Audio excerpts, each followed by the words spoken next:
Welcome to Comics Bazaar, the channel of comics commentary and arcana. This video features the Uncanny X-Men number 141, cover dated January 1981. This issue came out in September 1980. This, of course, is an iconic cover by John Byrne and inked by Terry Austin, featuring an aged Wolverine protecting, well, would you have known it at the time, but an adult Kitty Pryde, Kate Pryde, and then in the background the poster with the various mugshots of the X-Men slain, apprehended, slain, and then of course Wolverine there, obviously at large. So iconic. We've got Byrne and Austin's signature hiding underneath that poster. Another poster here on the wall, attention, you're now leaving a control zone. Wolverine even with a sidearm strapped to his leg there. So what on earth is going on? What could be happening in this comic? Well, it's a wild opening to the story. Let's open it up to the first page. We have the title written into the background there, Days of Future Past.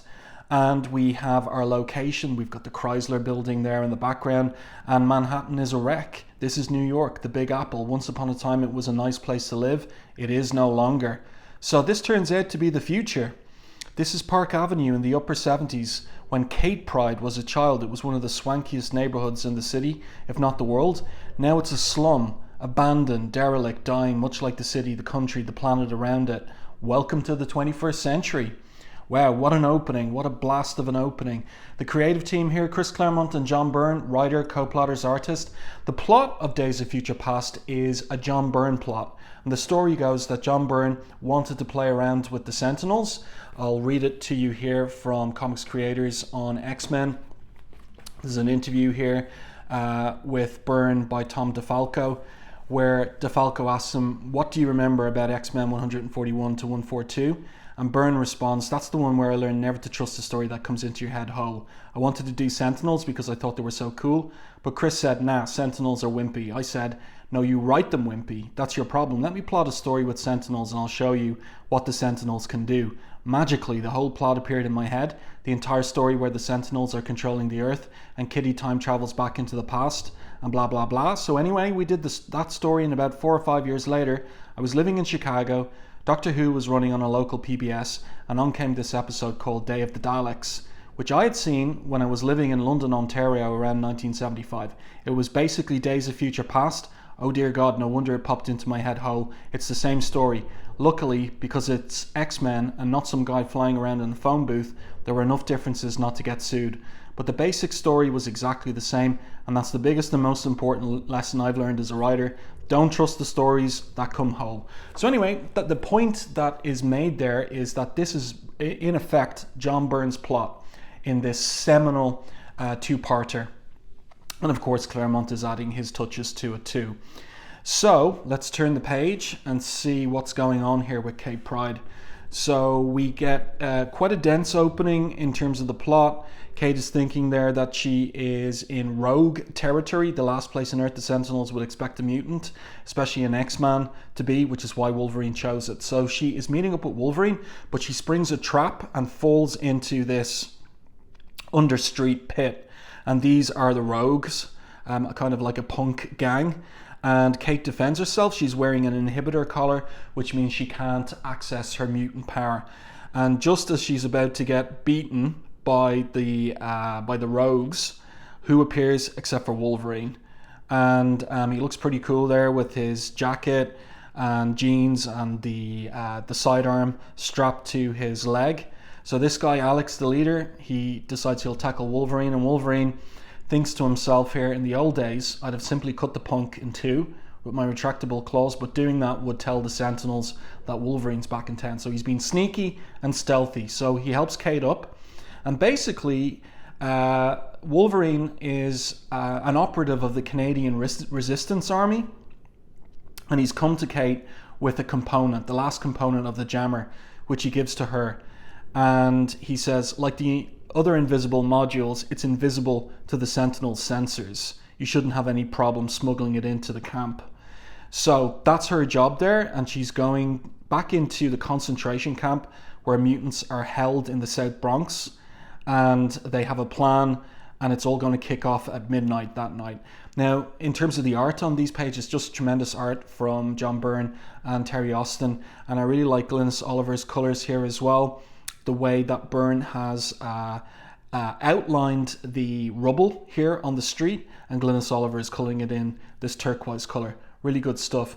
So actually, I need to go back and go through the whole creative team, because after Claremont and Byrne, Terry Austin's inker, Tom Wazorkowski letterer, and Glynis Wine colorist. So the dream team on Uncanny X-Men.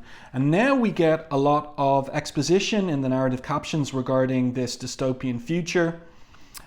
We have a bus here, or a coach, being pulled along by 6 horses. So there obviously isn't the same, what would we say, like energy available to humans in this dystopian future. And we get information about it here in North America in the year 2013. So this is 50 years on from the very first issue of X-Men 1963, and it is just over 30 years on from the publication date of the issue itself. In North America in the year 2013, there are 3 classes of people. So we've got segregation. H for baseline human, clean of mutant genes, allowed to breed. A for anomalous human, a normal person possessing mutant genetic potential, forbidden to breed. M for mutant, the bottom of the heap, made pariahs and outcasts by the Mutant Control Act of 1988, hunted down and with a few rare exceptions killed without mercy. In the quarter century since the Act's passage, millions have died. They were the lucky ones.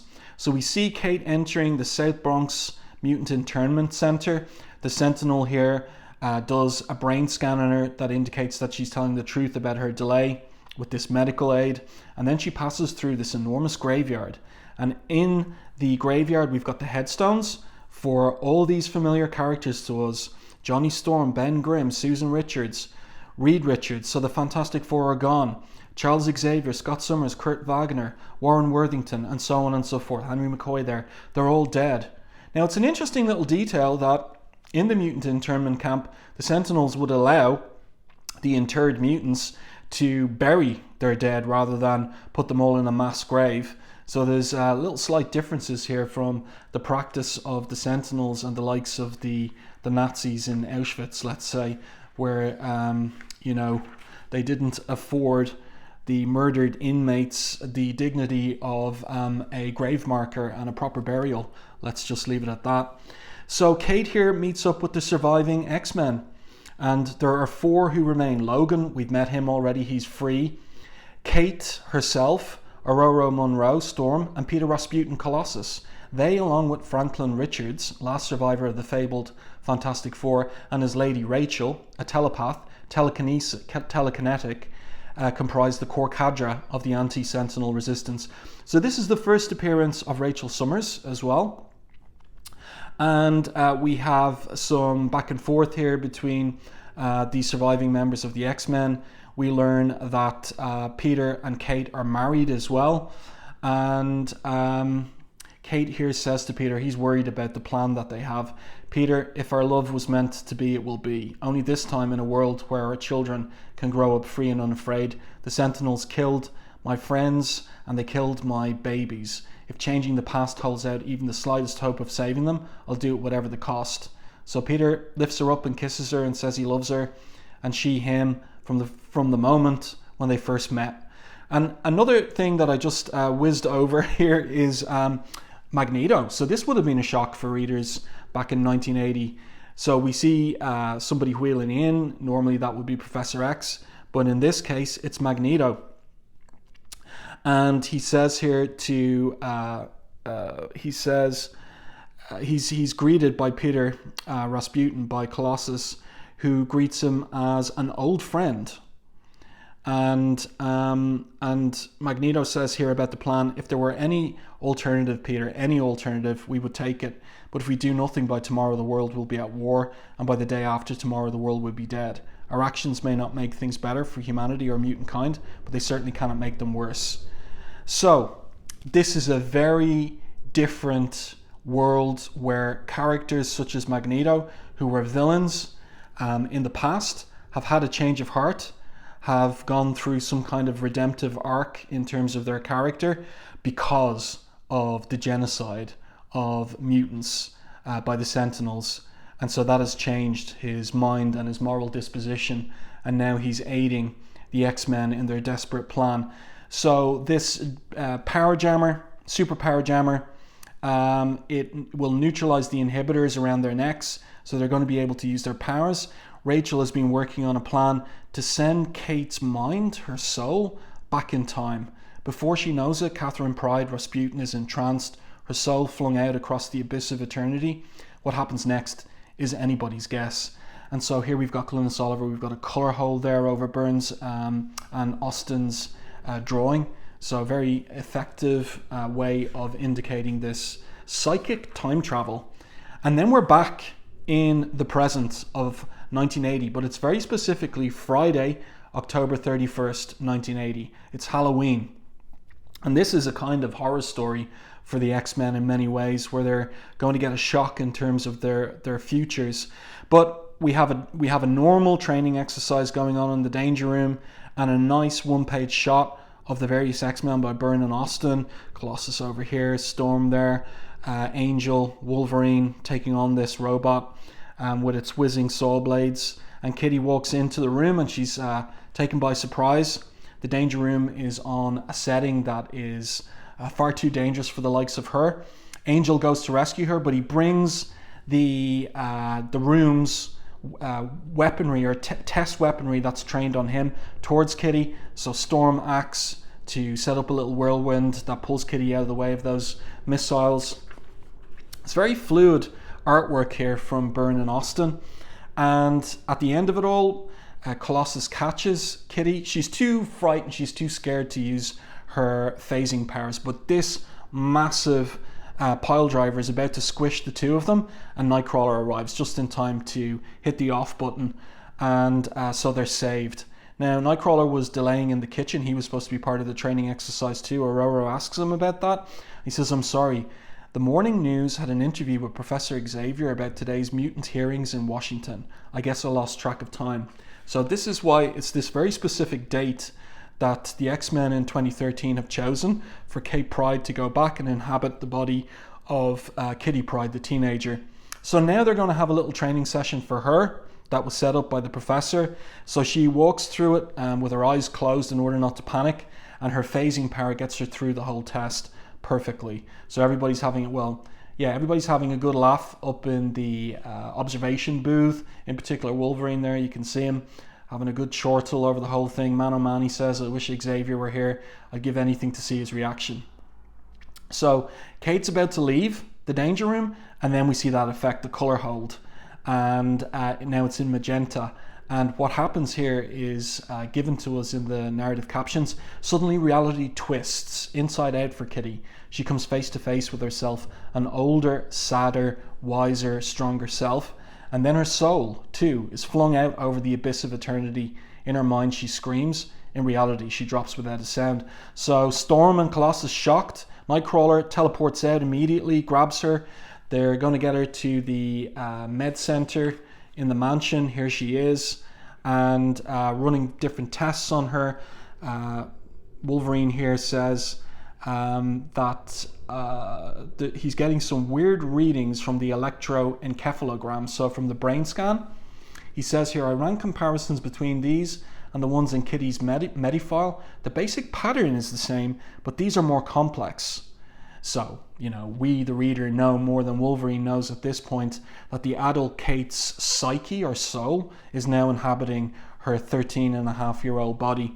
So she wakes up here, and there was a moment earlier, I should go back to this because this is a very poignant moment in the text, where when Nightcrawler rescues Kitty from, when he goes up to her in the Danger Room, she is a little bit frightened of him, and so she kind of hangs back from him. And Nightcrawler says here, or rather Wolverine says to Nightcrawler, he says, "She's still antsy around you, Kurt." And he says, "Yeah, Wolverine, I've tried to break the ice between us, but nothing works. From strangers, I don't mind that reaction. From a friend, a fellow X-Man, it hurts." And Wolverine says to him, "Be patient. She has much to learn." And here we see this very different reaction from adult Kate, because for her in 2013, her old friend Nightcrawler's dead, and so she's delighted to see him and she hugs him. Kurt, it's you, really you, alive. And yeah, so quite the switcheroo there in terms of the situation that Kurt found himself in with a reluctant Kitty, and now this very different version of her arriving into the past. So Kitty then begins to explain. There's no time, right, to get into the details.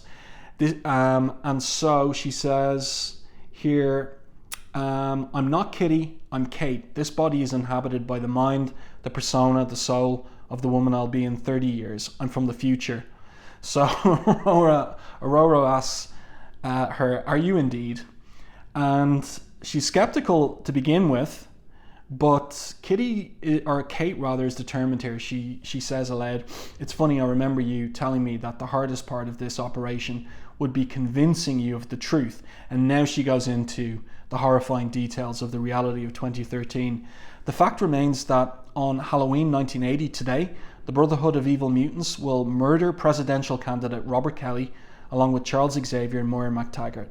Kelly's assassination will set in motion a sequence of events that 30 years from now will culminate in the destruction of the world in a nuclear holocaust. I'm here to prevent that. So Nightcrawler's shocked, Wolverine's shocked, and he thinks to himself, she looks like a kid, but she stands, talks, moves, smells like a woman. Now, I don't know how she'd smell like a woman. It's a teenager's body, but anyway, whatever. And then he says aloud, crazy as it sounds, my instincts say she's talking truth. So that's good enough for Storm, and they take one of Warren Worthington's private jets to Washington to check in with Professor X and have him telepathically scan Kitty to see whether her story checks out. So en route, Kitty gives more details about what happened to lead to such a grim future for mutants in America. So she says the Brotherhood killed Robert Kelly to teach humanity to fear and respect the power of Homo Superior. Their plan backfired. Mutants became objects of fear and hatred. We thought the mood of hysterical paranoia would pass. It didn't. In 1984, a rabid anti-mutant candidate was elected president. Within a year, the first Mutant Control Act was passed. The Supreme Court, bless them, struck it down as unconstitutional. The administration responded by reactivating the Sentinels. The robots were given an open-ended program with fatally broad parameters to eliminate the mutant menace once and for all. So this is where it goes wrong. The Sentinels concluded the best way to do that would be to take over the country. In the process, they destroyed not only mutants, but non-mutant super beings, both heroes and villains. By the turn of the century, the North American continent was under their complete control. So look, they've taken out the Avengers, they've taken out the Hulk, they've taken out the Fantastic Four, even Ghost Rider there. They're all gone. So Kitty here is sobbing in anguish about the whole situation, and the X-Men are listening seriously to her. She says one of the surviving X-Men is a telepath. That's Rachel, of course. She devised a plan to psychically exchange the mind of one of us in the future with our counterpart in the past. I was chosen because at this time, as Kitty, I hadn't yet been trained to defend myself against a psychic attack.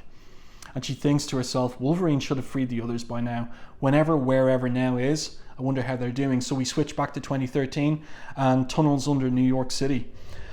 So just great art on these pages. Byrne and Austin, Glenn Sullivan's colours. This team working in unison so very well after so many years working in synergy with each other. So what happens here is Franklin's carrying the limp body of Kate, and the implication is that Kitty Pryde's mind is in her adult body, and then they're attacked by Sentinels, and Franklin is he's destroyed. He is annihilated there, and that is quite a horrifying panel. We can see the flesh being stripped from his bones, and there's a triad of mutants that have ripped open the cover of the tunnel, and now everybody's in massive trouble. So Storm wants Rachel to steady herself because they need her in order to survive this attack by the Sentinels. So Rachel lashes out with her telekinesis, and then Colossus sends Wolverine in for a fastball special. He rips open the casing on the head of the Sentinel, and then the Sentinel is open for attack by Storm, who fries his circuits. But another triad of Sentinels approaches. And this is a really cool sequence here, where Colossus punches out the corner of a derelict hotel, and it collapses on the Sentinels. And the narrative captions here by Chris Claremont are pretty cool.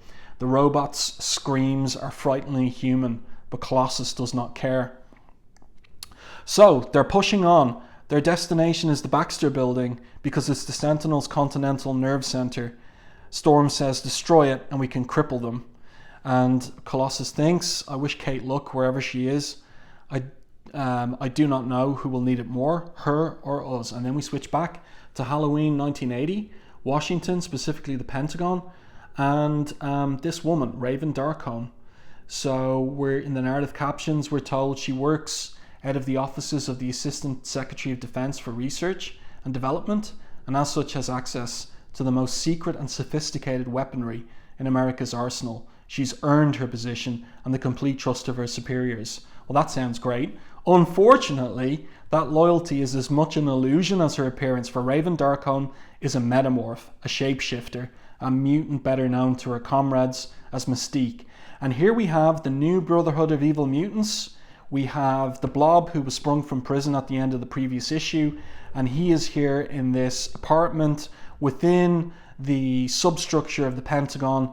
And we have, for the first time, the first appearances of Destiny, Avalanche, and Pyro as well. So Mystique bids them good morning, and now we're going to see a bit of bickering in this new team.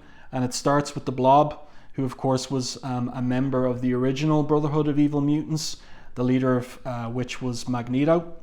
So the Blob starts butting heads with Pyro there, and Avalanche uses his powers to destroy this sculpture before Blob was going to brain Pyro with it, and then Mystique asserts her authority. That's enough, all of you.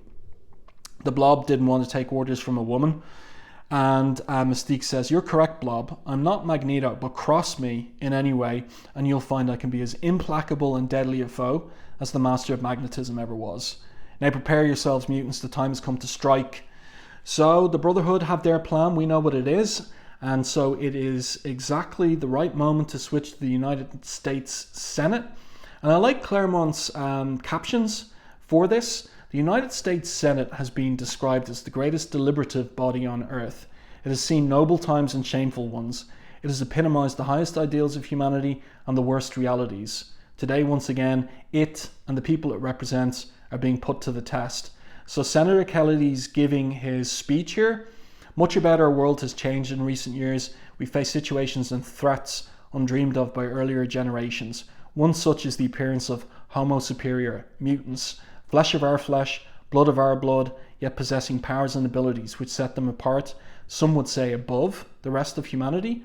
So Moira MacTaggart's here with Professor X as key witnesses in this hearing, and she whispers to Professor X, if you ask me, Charles, that's sods, already made up his mind. Registration of mutants today, gas chambers tomorrow. But Professor X whispers back, be charitable, Moira, he's scared. We must teach him that his fear is unfounded. And then he spies the X-Men coming through in civilian clothes, the door of the Senate chamber, and he asks Storm telepathically, what are you doing here? Is something wrong? So she replies telepathically too, and he says that he wants their minds opened to him so he can check in. And this is an interesting caption here. Overcoming an instinctive flash of reluctance and distaste, Storm does as she's told. That is, opening her mind to the professor. So that's nice, you know, kind of capturing the weirdness of what it would be like to open your mind and memories to a telepath and have no control over their knowledge of, you know, your thoughts, your memories, your feelings, everything.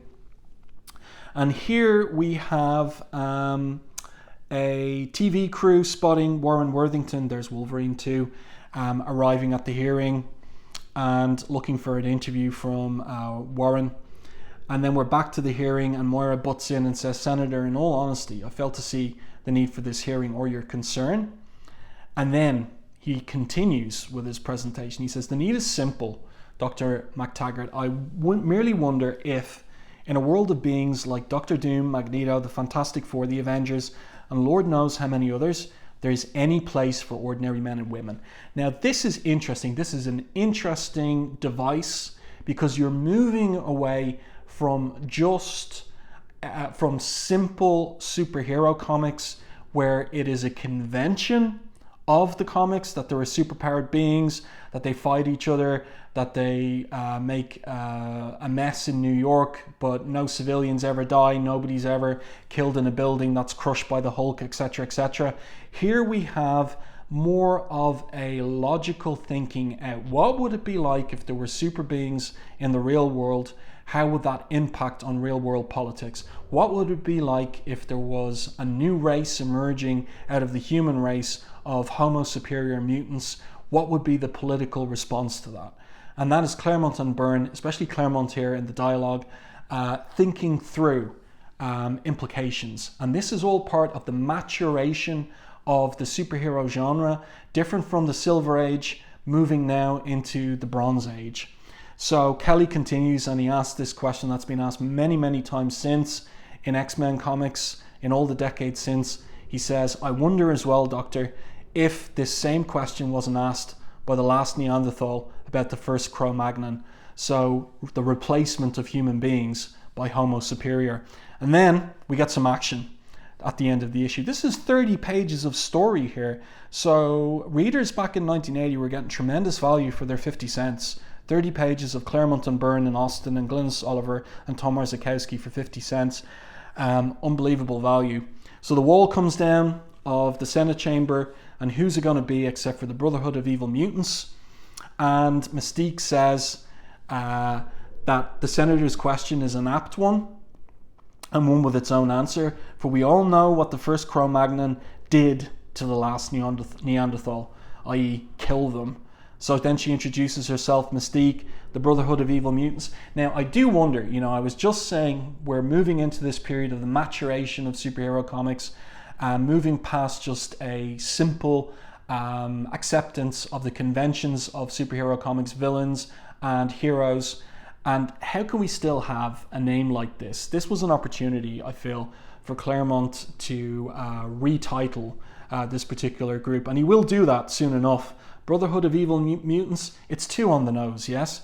But it's our first shot of the team in costume, all of them. And the Blob goes in and he's attacked by Storm. And this is a great final panel for the issue where we've got the Brotherhood facing off against the X-Men, all in costume.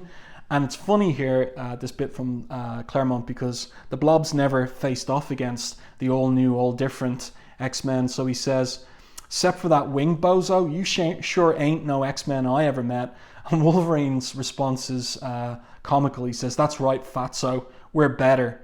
And Storm says, if you mean to harm Senator Kelly, Mystique, or anyone here, you'll have to go through us to get to him. And Mystique's response is, that Storm will be a pleasure, kill them. So what a setup for the next issue, Time Out of Mind. So there you go. This is the first part of a seminal, classic X-Men storyline from the creative minds of John Byrne, in particular for the plot, and Chris Claremont. And this had reverberations on the comics for decades right up to the present day. Influential too on the Age of Apocalypse. Just tremendous work from a creative team working at the top of their game. Excellent comic. I do hope that you enjoyed this review and commentary on Uncanny X-Men 141. If you did, please like the video on YouTube, and if you haven't done so already, subscribe to the channel and stay tuned for more content like this.